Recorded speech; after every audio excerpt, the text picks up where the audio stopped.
Daniel Gontier, donc, ce matin vous avez tenu votre conférence de presse, vous êtes candidat dans la 5e circonscription, candidat de l'Union de la droite, de la plateforme, et vous aviez tous les élus, les leaders politiques de la droite autour de vous, ça vous rassure?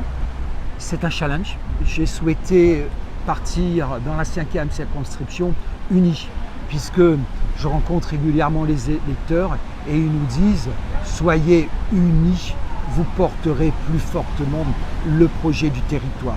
Ce message, j'essaie de le porter régulièrement et surtout au moment où la France, notre nation et la Réunion a besoin, il faut qu'on soit unis. C'est la seule réponse qu'on doit faire à nos électeurs.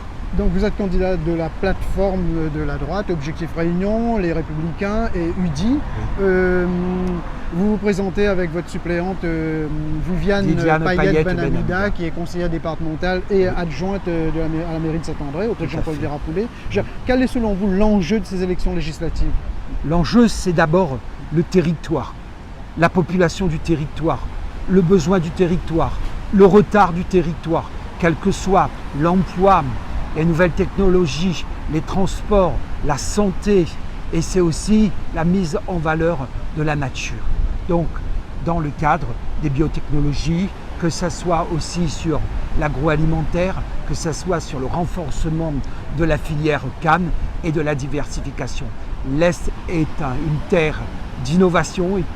Le soleil se lève à l'Est, la pluie est à l'Est, et c'est le rassemblement de ces éléments de la vie qui doivent être aujourd'hui notre richesse et doivent être mis en valeur.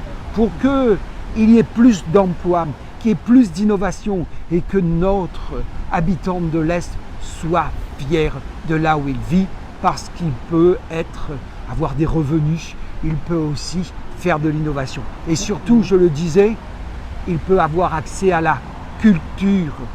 C'est important aujourd'hui. L'Est, c'est un peu le désert de certaines actions. Donc, un challenge, c'est ce challenge-là que Viviane Benhamida et moi-même nous souhaitons porter. On a dit que vous êtes le candidat de la plateforme de la droite, donc le candidat de la droite unie, mais on sait aussi qu'il y a un candidat qui se revendique de la droite et qui se présentera malgré tout. Ça veut dire quoi? Vous allez vous retrouver? C'est un peu comme s'il y avait des primaires et vous allez vous retrouver au second tour? Écoutez, chacun est libre de son action.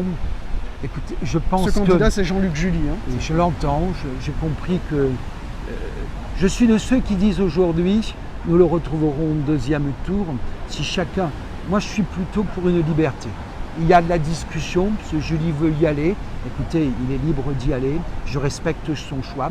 Nous reverrons au deuxième tour. D'accord. Vous savez qu'il y a la loi sur le cumul des mandats. Vous êtes maire de Bras-Panon, vous êtes conseiller départemental. Si vous êtes élu député le 11 ou le 18 juin, vous allez démissionner de quel mandat? Écoutez, chaque chose en son temps.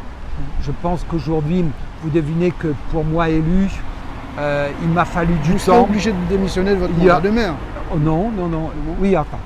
Il y a un poste qui devra être arrêté. C'est un exécutif, oui. C'est un exécutif, on verra. Écoutez, laissez les choses se faire.